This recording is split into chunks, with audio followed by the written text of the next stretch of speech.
Hello mga guys, good afternoon. Gawa po tayo ng tinapay na gawa sa papaya na hinog at saka saba. Pinagalo po natin yung papaya po na hinog, kinaros po natin at nilagay natin dito papaya at saka harina, saba at saka mani. Yung mani guys, bibili kayo ng mani na yung binibili sa bayan.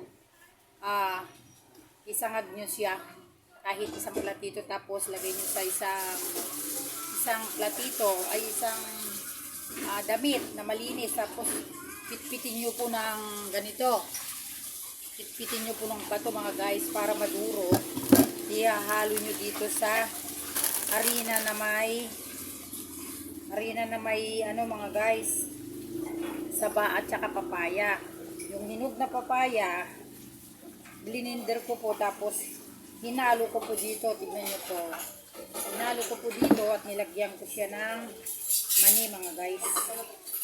So lalagyan naman natin ngayon ng egg. Lalagyan natin ng 2 egg mga guys. Bindangkit kami nga nito. Tapos lagyan natin ng gatas sa kalahating baso lang. Ihalo po natin dito mga guys. At sasabihin ko mamaya ang mga ingredients to mga guys. Lagay natin ang mga ingredients niya. So napakasarap po ito mga mami. Kamti danom na kagudoy baso, takibarte bukbukot ko. O, tignan nyo po mga mami, o, lapot na lapot o. At masarap ito mga mami. Kasi, ito ay kumplito ricado na ito mga mami. At, ilagyan ko ng gatas, mayroong iglog, mayroong sugar. At tignan nyo mga mami kung paano.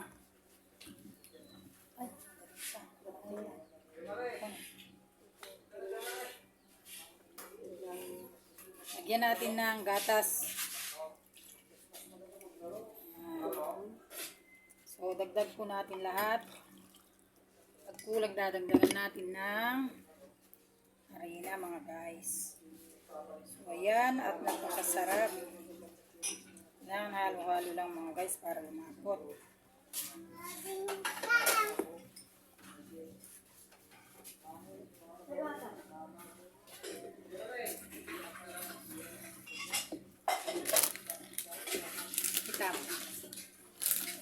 So ito ay meron ng napakasarap po ito pag nagawa pong tinapay ito mga guys. Tingnan nyo po.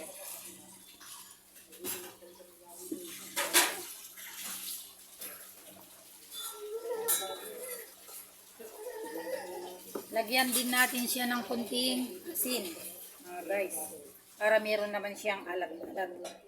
Wag lang puro matamis. Oh, ampay manin. Panawan da ka manin no.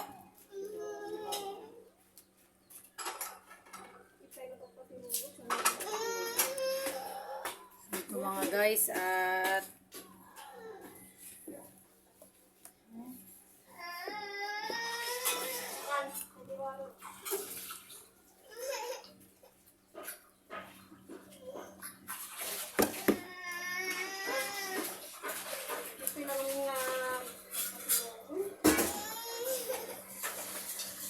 tagalima na Brianna kag video ah.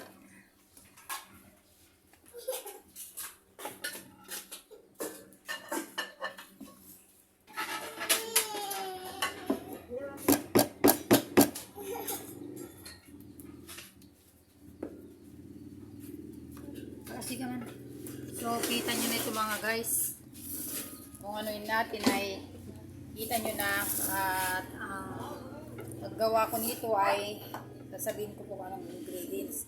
Yung hinog na papaya, yun yung mga guys, yung hinog na papaya na overripe na ay inayos ko po yun, tapos blininder ko po siya, nilagyan ko ng 3 scoop na harina, nilagyan star margarine, pinainit ko yung star margarine, at 5 saging.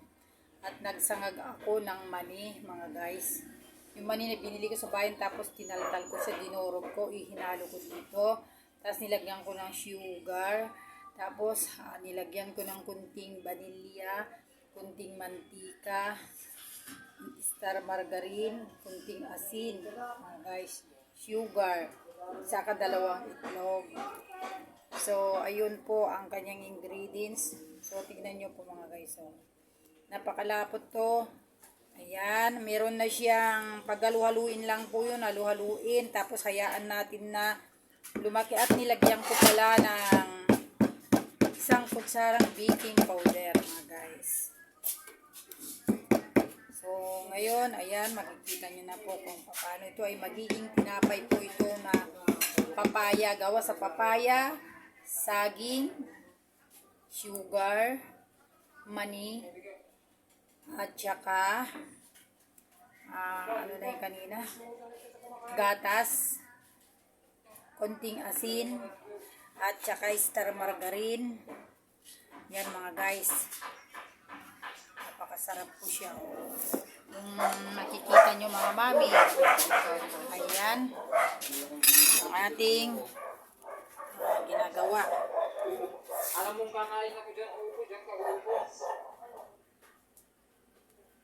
Si Lister parang ugaling ano na yung ugaling niya. Ganyan. Nakikita na niya, dyan ako kakain, dyan ka sa upo. Pwede mo naman sabihin na doon ka't kakain ako, ganun. Kakain ako nga ako. Ito mga guys, so napakaano po yung kanyang yung ginagawa natin at napaka sarap na. May mani, merong gatas. Ayan, gagawin po natin ito ay muna natin. Tatakpan muna natin ang mga 30 minutes. Ilalagay na natin sa mga mami. Ilalagay na natin dito tapos saka tayo magpainit dun sa ulo sa mga guys. Ay sa lang, kaldero, piinat mo yun para mag-init. Mas masarap kasi sa kaldero yung maubos siya. Mga mami, ito ay tinapay, ito magiging tinapay ito kay parang banana cake na gawa sa papaya at sa kasaba na hinog, mga guys. Ulitin ko na naman po yung halo, pwede nyong gawin mga mami. Ito, ang halo nito, ulitin ko na naman. Para pwede nyong gawin ito kung may mga papaya kayong sobrang hinog. 1 papaya, nakatamtama ng laki, 5 saging, mani, star margarine, gatas, at kunting asin, at saka asukal mga guys. Tapos lagyan nyo rin ng 2 scoop na mantika para dumulas.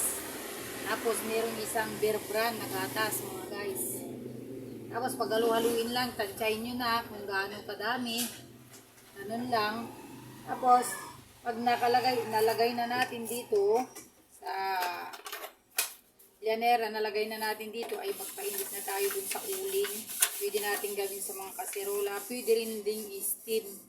Pwede rin din ilot sa oven, mga mami. So, papahidan natin ito kunti mamaya ng kunting mantika para hindi siya gaano dumikit.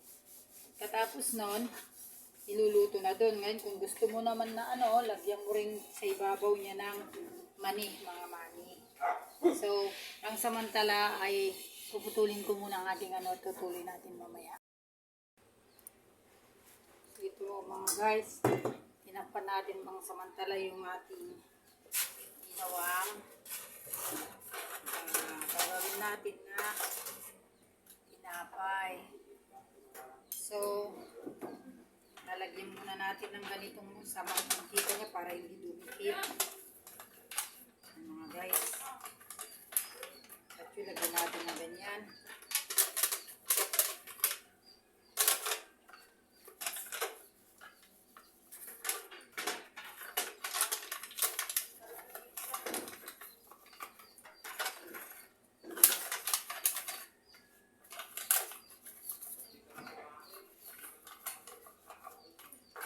Hindi ko na napakita kung paano yung pagtimpla, pero sinabi ko na mga guys yung sukat kanina ng ating ginawang papaya. So ulitin ko na naman habang mga guys.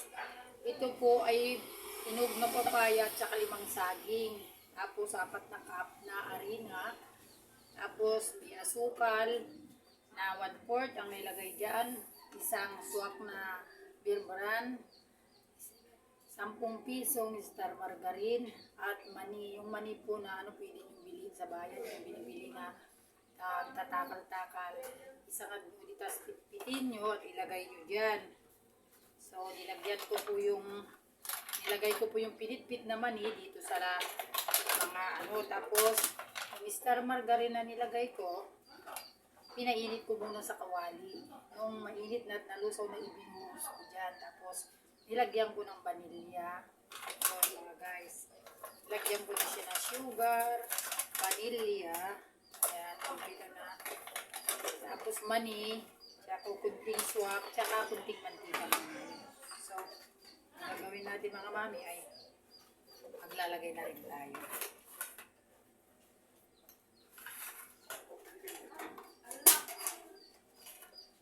Mami, try na natin maglagay mga mami ha. Tingnan nyo.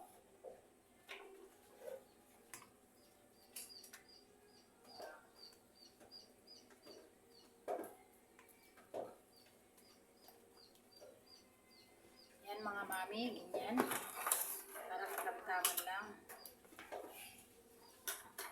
Tapos kaya ganito pala ang kulay niya kasi nga dahil doon sa mga mami, dahil doon sa papaya, pero pwede nyo rin lagyan ng kunting food coloring.